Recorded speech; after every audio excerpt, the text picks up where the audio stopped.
গুৰু দেৱদামোদৰৰ ধৰ্মত বেদাদি শাস্ত্ৰ খণ্ড ৬১ ভাগৱত পুৰাণৰ চতুৰ্থ স্কন্ধৰ সপ্তম অধ্যায়ৰ শিৰোনাম দক্ষৰ অনুশোচনা আৰু ক্ষমা প্ৰাৰ্থনা নিবেদন কৰাৰ প্ৰাকক্ষণত অসমৰ পঞ্চগুৰুক স্মৰণলৈ আনিছোঁ।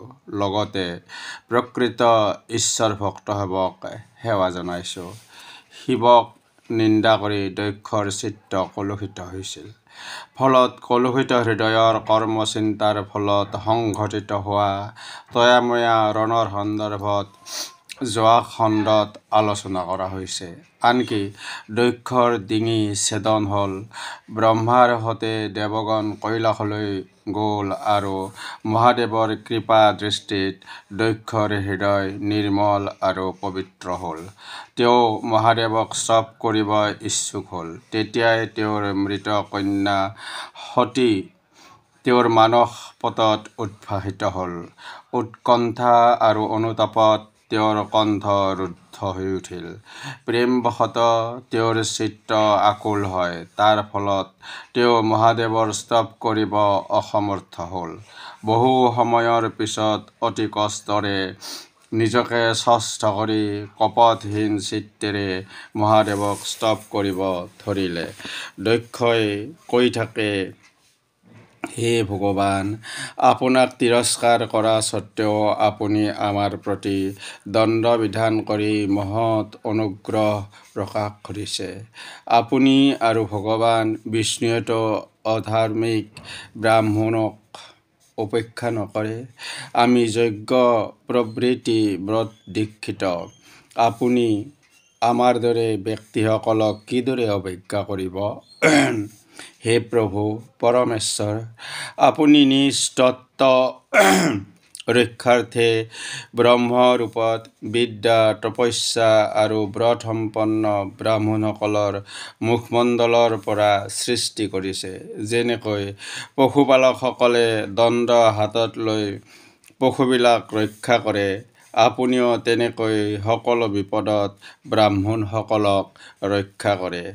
আমি আপোনাৰ তত্ত্ব সম্পৰ্কে অজ্ঞ আছিলোঁ। সেইকাৰণে সভাৰ মাজত আপোনাৰ উদ্দেশ্যে কটু বাক্যবাণ প্ৰয়োগ কৰিছিলোঁ। আপোনাৰ দৰে পূজ্যতমক নিন্দা কৰাৰ কাৰণে আমাৰ চূড়ান্ত অধঃপতন হৈছিল। সেই কটূক্তি বিস্মৃত হৈ আপুনি আমাক ৰক্ষা কৰিলে। হে ভগৱান, নিজ গুণে আপুনি নিজেই সন্তুষ্ট হওক, আমাৰ কোনো ক্ষমতা নাই।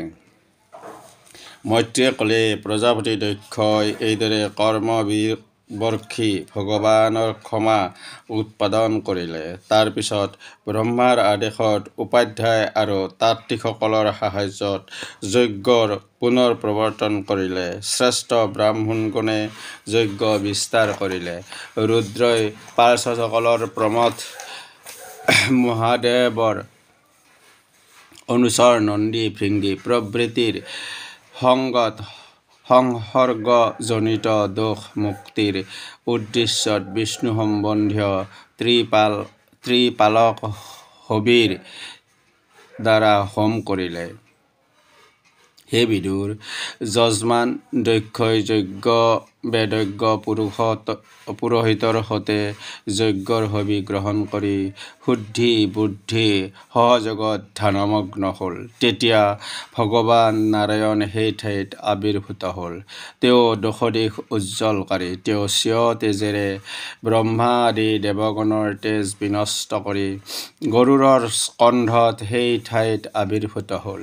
বেদৰ বৰ্ণনা অনুযায়ী বৃহৎখণ্ড নামৰ স্তোত্ৰ দুটি গৰুড়ৰ পক্ষবলত স্বীকাৰ কৰা হয়।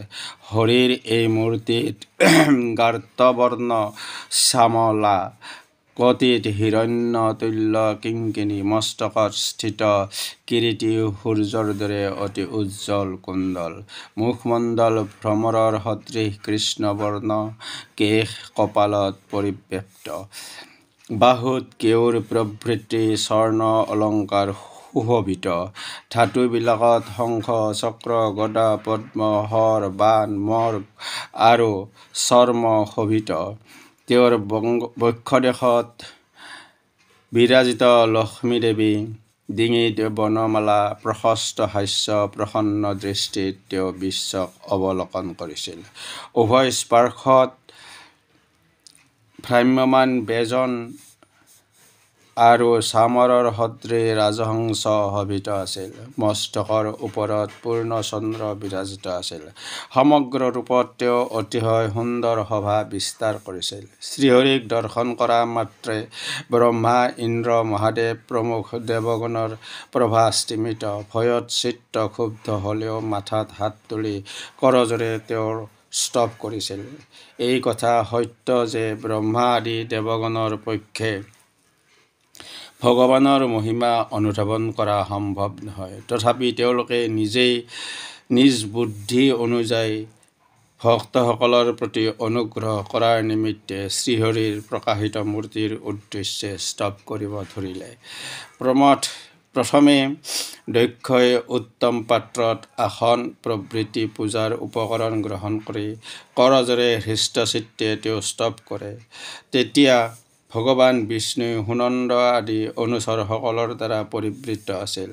দক্ষই তেওঁৰ উদ্দেশ্যে ক'লে, হে প্ৰভু, আপুনি নিজ স্বৰূপে অৱস্থানৰত শুদ্ধ চৈতন্যঘন এই স্বৰূপত বোধ প্ৰাপ্তি অৱস্থাত নিবৃত্ত আছে। আপুনি এক অদ্বিতীয় আৰু অভয় স্বৰূপ, শুদ্ধ চৈতন্যৰূপ। আপুনি মায়াক পৰাভূত কৰি স্বীয় মায়াৰে ইচ্ছানুসাৰে মনুষ্যভাৱ ধাৰণ কৰে। ইয়াৰ ফলত আপুনি ৰাগ দেশ আদি বিশিষ্ট বিলাক মায়াত অৱস্থিত বুলি প্ৰতীয়মান হৈ যাব। ঋত্বিকসকলে ক'লে, হে নিৰঞ্জন নন্দীশ্বৰ, অভিসম্পাতত আমাৰ বুদ্ধি কৰ্ম অনুষ্ঠানতেই আসক্ত। আপোনাৰ প্ৰকৃত তত্ত্ব সম্পৰ্কে আমি অজ্ঞ, কিন্তু ধৰ্মৰ জনক স্বৰূপ ধৰ্ম উপেক্ষা বেদ প্ৰতিপাদ্য যজ্ঞ নামৰ মূৰ্তি আমাৰ জ্ঞাত হ'ল।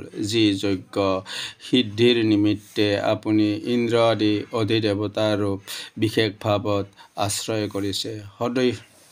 সদস্যসকলে ক'লে, হে আশ্ৰয়প্ৰদ, তুমি বিনে এই সংসাৰ পথত কোনো বিশ্ৰামযোগ্য স্থান নাই। অবিদ্যাস অস্মিত ৰাগা দেশ আৰু অভিনিৱেশ ৰূপ পথো ক্লেশকৰ দুৰ্গম স্থানত পৰিব্যাপ্ত অন্তঃকৰণ বিষধৰ সৰ্পই সদায় একেই লক্ষ্য কৰিছে। ক্ষুধা, পিপাসা, শীত, উষ্ণতা, সুখ দুখ প্ৰভৃতি দ্বন্দ্বসমূহ ইয়াত চৰ্তস্বৰূপ। ইয়াত ফলৰূপী ব্যাঘ্ৰৰ ভয় অহৰহ বিদ্যমান আৰু শোকৰূপ দাবানল ইয়াত নিয়ত প্ৰজ্বলিত হৈ আছে। এই সংসাৰ মাৰ্গপথত বৰ্তমানৰ পৰা বিষয় মৰীচিকাত বিভ্ৰান্ত দেহ আৰু গৃহসদৃশ ভাৰত আক্ৰান্ত কম দগ্ধ আৰু জীৱবিলাকে আপোনাৰ চৰণ কমলত আশ্ৰয় লাভ কৰিব সক্ষম হ'ব। তেতিয়া ৰুদ্ৰই ক'লে, হে বৰদ, সকাম জনাগণৰ নিখিল কাংক্ষিত ফল প্ৰদানত আপোনাৰ শ্ৰীচৰণ সমৰ্থ। নিষ্কাম মুনিবৃন্দ আৰু পৰম আদৰত তেওঁৰ অৰ্চনা কৰক। আমাৰ চিত্ত এই পাদপদ্মত নিবিষ্ট হৈ আছে। ইয়াৰ ফলত অজ্ঞসকলে আমাক আচাৰভ্ৰষ্ট বুলি কল্পনা কৰে, সেয়ে আমি গণ্য নকৰোঁ। আপোনাৰ পৰশ অনুগ্ৰহ কৰি মনে মনে তুষ্ট থাকোঁ। মহৰ্ষি ভৃগুই ক'লে, আপোনাৰ গহন মায়াজালত ব্ৰহ্মা আদি জীৱসকলে আত্মজ্ঞানত নিজৰ আৰু ভগৱানৰ জ্ঞানৰ পৰা বঞ্চিত হৈ অজ্ঞানতাৰ তিমিৰত শায়িত আছে। আপুনি তেওঁলোকৰ অন্তৰত অৱস্থান কৰিলেও তেওঁলোকে আজিও আপোনাৰ স্বৰূপ অনুধাৱন কৰিব পৰা নাই। আপুনি প্ৰণতজনৰ আত্মা আৰু বন্ধু। আমি আপোনাক প্ৰণাম কৰিছোঁ। দয়া কৰি আপুনি আমাৰ প্ৰতি প্ৰসন্ন হওক। ব্ৰহ্মাই ক'লে, সাধাৰণ লোকে পদাৰ্থৰ ভেদ গ্ৰাহক ইন্দ্ৰিয় আদিৰ দ্বাৰা যি দৰ্শন কৰে সেয়া আপোনাৰ প্ৰকৃত স্বৰূপ নহয়। আপুনি অধিভূত আধ্যাত্ম আৰু অধিদেৱৰ আশ্ৰয়, সেয়া সত্য। তথাপি মায়াময় অধিভূত প্ৰবৃত্তি অসৎ পদাৰ্থৰ পৰা আপুনি ভিন্ন। ইন্দ্ৰই ক'লে, হে অচ্যুত, সুৰ বিদ্বেষী দৈত্য বিনাশক উদ্যত আয়ুধৰ দ্বাৰা সংযুক্ত 8টা ভুজদণ্ডত শোভিত আপোনাৰ এই শ্ৰীমূৰ্তি পৰম সত্য বিশ্বাস পালক। এই মূৰ্তি মন আৰু আনন্দ প্ৰদায়ক। ঋত্বিকৰ পত্নীসকলে ক'লে, হে পদ্মনাভ, আপোনাৰ যোজনৰ পূৰ্বে ব্ৰহ্মাই এই যজ্ঞৰ সূচনা কৰিছিল। অদ্য অৰ্থাৎ আজিৰ তাৰিখত ভগৱান পশুপতিয়ে দক্ষৰ প্ৰতি ৰসান্বিত হৈ সেই যজ্ঞৰ বিনাশ কৰিছে। তাতেই যজ্ঞৰ উৎসৱ নিবৃত্ত হৈছে। হে যজ্ঞমূৰ্তি, সম্প্ৰতি আপোনাৰ কৃপা অৱলোকনৰ দ্বাৰা এই যজ্ঞ পবিত্ৰ কৰক। ঋষিসকলে ক'লে, হে ভগৱান, আপোনাৰ আচৰণ সাধাৰণৰ বোধগম্য নহয়। আপুনি নিজে কৰ্ম কৰিও তাতেই লিপ্ত নহয়। অন্যান্য ব্যক্তিবৰ্গই যি সম্পদৰ নিমিত্তে ঈশ্বৰীয় ভজনা কৰে, সেই লক্ষ্মী দেৱী আপোনাৰ সেৱাত সততেই নিয়োজিত। তথাপি আপুনি তেওঁক আদৰ নকৰে। ভক্তজনৰ প্ৰতি আপোনাৰ প্ৰেম সদায় বৰ্ষিত হয়। সিদ্ধগণসকলে ক'লে, হে ভগৱান, ক্লেশৰূপ দাবাগ্নিত দগ্ধ আৰু বিষয় তৃষ্ণাত আমি পীড়িত। আমাৰ এই দুৰ্দমনীয় মন মাতংগৰ দৰে আপোনাৰ কথাৰূপ বিশুদ্ধ অমৃতসাগৰত অৱগাহন কৰি পৰম ব্ৰহ্মৰ সতে ঐক্যপ্ৰাপ্ত হৈ পৰম আনন্দ লাভ কৰে। তাৰ ফলত আমি সংসাৰৰ দুখ ক্লেশ আদি অনুভৱ কৰা নাই। তাৰ পৰা নিষ্ক্ৰান্ত হ'বলৈও আশা কৰা নাই। দক্ষ পত্নী প্ৰসূতিয়ে ক'লে, হে ঈশ, আপোনাৰ সুখত আপুনি আহিছে নহয়। মস্তক্ষীণ কবন্ধ পুৰুষ হস্ত পদ আদিৰে অৱয়বযুক্ত হ'লেও শোভা নাপায়। হে অধীশ্বৰ, তেনেকৈ আপোনাক বাদ দি প্ৰজাজ আদি অংগযুক্ত হ'লেও যোগ্য শোভা নাপায়। হে ঈশ্বৰ, আপোনাক প্ৰণাম, আপুনি আমাৰ প্ৰতি প্ৰসন্ন হওক। হে শ্ৰীনিবাস, শ্ৰীকান্তা, লক্ষ্মীৰ সতে আমাক ৰক্ষা কৰক। লোকপালসকলে ক'লে, হে ভূষণ, হে অখিল ভুৱনৰ স্ৰষ্টা হৈছে আপুনি। আপুনিয়ে সকলো জীৱৰ সাক্ষীৰূপ। আমাৰ ইন্দ্ৰিয়বিলাকে কেৱল মায়াময় বস্তু দৰ্শনত সমৰ্থ। ইয়াৰ দ্বাৰা প্ৰত্যেক আত্মা আপোনাৰ প্ৰকৃত স্বৰূপ দ্ৰষ্টা নহয়। পঞ্চভূতৰ পৰা পৃথক হস্তৰূপত আপোনাৰ প্ৰকাশ আপোনাৰ এক মায়া মাত্ৰ। যজ্ঞেশ্বৰসকলে ক'লে, যি ব্যক্তি বিশ্বাত্ম পৰম ব্ৰহ্মস্বৰূপ হৈও আপোনাতেই নিজকে অভেদ ৰূপত দৰ্শন কৰে, সেই ব্যক্তিয়ে আপোনাৰ কৃপাৰ পাত্ৰ। তথাপি ভকতবৎসল মহাপ্ৰভু, যিসকলে নিজেই নিজৰ ভৃত্য জ্ঞানেৰে আপোনাক প্ৰভুজ্ঞানত ভজনা কৰি নিজেই যেন তেওঁলোকৰ অনুগ্ৰহৰ পৰা বঞ্চিত নকৰে, এয়াই কামনা কৰোঁ। হে ভগৱান, জগতৰ উৎপত্তি স্থিতি আৰু লয় প্ৰভৃতিৰ নিমিত্তে আপোনাৰ মায়াৰ গুণত জীৱসকলৰ ভাগ্যবশতঃ ভিন ভিন প্ৰকাৰে বিভিন্ন ৰূপত প্ৰকাশিত হয়। সেই মায়াৰ গভীৰ প্ৰভাৱত জীৱৰ ব্ৰহ্মা বিষ্ণু শিৱ প্ৰভৃতি নানাবিধ ভেদ বুদ্ধি হয়। আকৌ মাত্ৰ স্বৰূপত অৱস্থান কৰি তেওঁলোকৰ ভেদ বুদ্ধি আৰু তাৰ কাৰণ আদি নিবৰ্জিত কৰে। আপোনাক প্ৰণাম কৰোঁ। শব্দ ব্ৰহ্ম অৰ্থাৎ বেদে কয়, আপুনি শতগুণ স্বীকাৰ কৰি অৱতাৰ দেশ ধাৰণেৰে ধৰ্ম প্ৰবৃত্তি উৎপন্ন কৰি থাকে। আকৌ আপুনি নিৰ্গুণ যদিও একেই ব্যক্তিতে সত্তানত্ব আৰু নিগুণত্ব অসম্ভৱ হ'লেও আপোনাৰ ক্ষেত্ৰত সকলো সম্ভৱ। আমি আপোনাৰ তত্ত্ব সম্পৰ্কে অজ্ঞাত।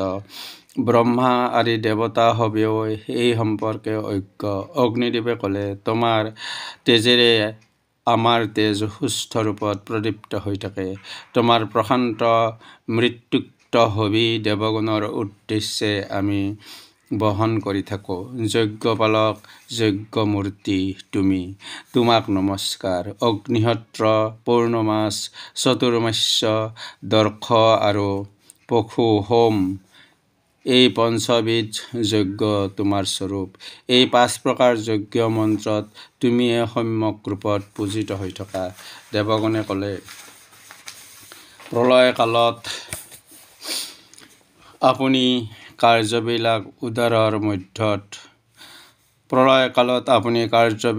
উদৰৰ মধ্যত ধাৰণ কৰি জলধি মধ্যত অনন্ত শয্যাত আছিল। তেতিয়া জনলোকৰ অধিবাসী সিদ্ধ পুৰুষসকলে আপোনাৰ আধ্যাত্ম পদবী হৃদয় মধ্যত চিন্তা কৰি থাকে। হে আদি পুৰুষ, আপুনি আমাৰ নয়ন পথত বিচৰণ কৰি চলিছে। আমি সকলোৱে আপোনাৰ ভৃত্য, আপুনি আমাৰ ত্ৰাণকৰ্তা। গন্ধৰ্ব আৰু অপ্সৰাসকলে ক'লে, হে দেৱ, মৰীচি প্ৰভৃতি প্ৰজাপতিগণ, ৰুদ্ৰ প্ৰমুখ ব্ৰহ্মা আৰু ইন্দ্ৰ আদি দেৱগণ আপোনাৰ অংশ। হে নাথ, চতুৰ্দিশ ভুৱনাত্মক বিশ্ব আপোনাৰ ক্ৰীড়াৰ সামগ্ৰী, আপোনাক প্ৰণাম। বিদ্যাধৰসকলে ক'লে, পুৰুষাৰ্থ সাধনাৰ যোগ্য এই দেহ লাভ কৰি আপোনাৰ মায়াবশতঃ দেহ অভিমানী হৈও আপোনাৰ কথাৰূপ অমৃত পান কৰি তেওঁৰ পক্ষে এই মোহ ত্যাগ কৰা সম্ভৱ হয়। আন কাৰো বাবে এয়া সম্ভৱ নহয়। উৎপথগামী পুত্ৰ আদিৰ দ্বাৰা তিৰস্কৃত হ'লেও কোনো ব্যক্তিৰ গুৰুতৰ দুখ হোৱা স্বত্বেও মোহ ভংগ নহয়, কাৰণ অনিত্য বিষয় আদিত তেওঁৰ মন প্ৰবিষ্ট থাকে। ব্ৰাহ্মণসকলে ক'লে, হে ভগৱান, আপুনিয়ে যজ্ঞ, আপুনিয়ে হবি, আপুনিয়ে হোতাসন, আপুনিয়ে মন্ত্ৰ, সমিধ, যজ্ঞপাত্ৰ, সদস্য, ঋত্বিক, যজমান, পত্নী, দেৱ, অগ্নিহোত্ৰ, চাহা, সম্ৰাট, ঘৃত আৰু যজ্ঞ পশু আদি আপোনাৰেই ৰূপ। হে বেদমূৰ্তি, পূৰ্বতে স্বয়ম্ভুৱ মন্বন্তৰৰ প্ৰথম ভাগত বৰাহৰ ৰূপত অৱতীৰ্ণ হৈ অৱলীলাত আপুনি ধৰিত্ৰীক ৰসাতলৰ পৰা উদ্ধাৰ কৰিছিল। হস্তিনীয়ে যেনেকৈ দাঁতৰ আগেৰে পদ্মিনীক জলৰ পৰা উত্তোলন কৰে, তেনেকৈ নিজ দাঁতৰ আগেৰে উদ্ধাৰ কৰিছিল।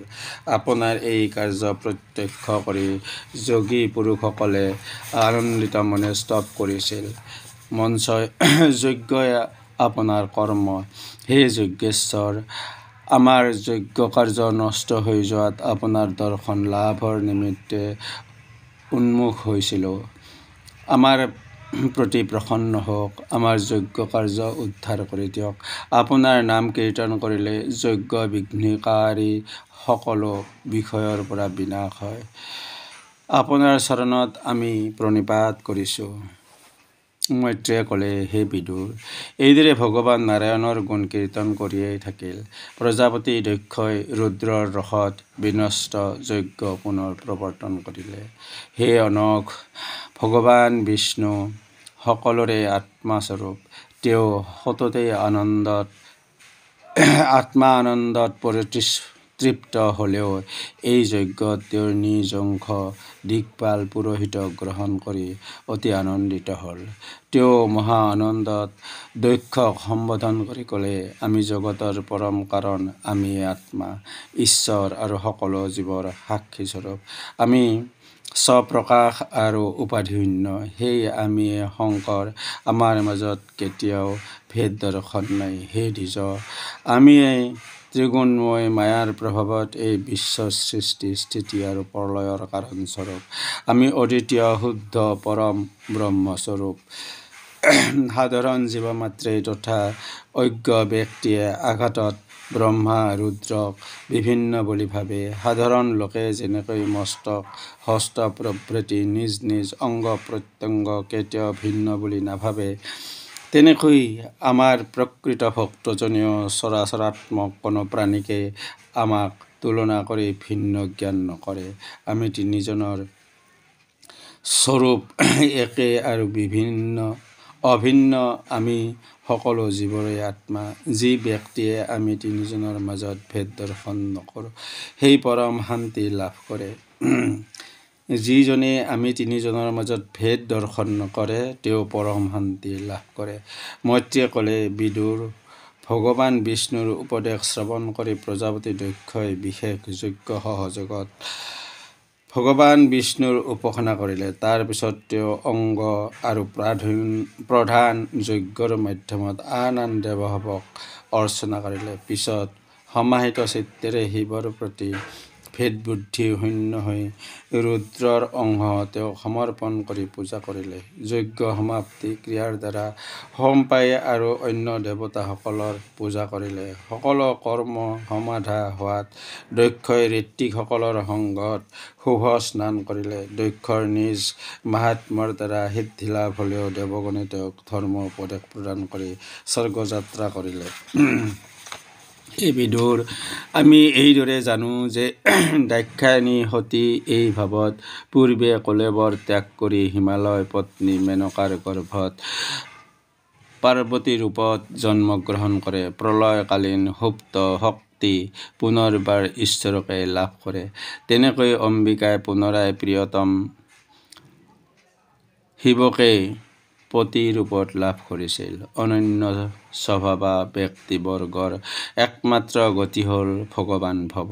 দক্ষ যজ্ঞ বিধ্বংসকাৰী ভগৱান ৰুদ্ৰৰ এই কৰ্মাৱলী আমি বৃহস্পতিৰ শিষ্য উদ্ধৱৰ ওচৰত শুনিছোঁ। হে কৌৰৱ, ভগৱান মহেশ্বৰৰ এই চৰিত্ৰ পৰম পবিত্ৰ, যশস্কৰ আৰু আয়ুস বৰ্ধনকাৰী। এয়া শ্ৰৱণ বা কীৰ্তনত সকলো পাপৰ উপশম হয়। শ্ৰৱণকাৰী আৰু কীৰ্তনকাৰীসকলৰ সংসাৰত দুখ হৰণ হয়। গুৰু দেৱদামোদৰে উদ্ভাৱন কৰা ধৰ্মৰ অন্য এক সংজ্ঞা বা পৰিত্ৰাণৰ সৰ্বাৰ্থ এই আলোচিত বিষয় দক্ষৰ অনুশোচনা আৰু ক্ষমা প্ৰাৰ্থনাৰে ফঁহিয়াই দেখুওৱা তত্ত্ব সন্নিৱিষ্ট হৈ আছে। ইমানতে এই খণ্ড সমাপ্ত কৰা হ'ল। নমস্কাৰ। অনন্ত কুমাৰ শৰ্মা।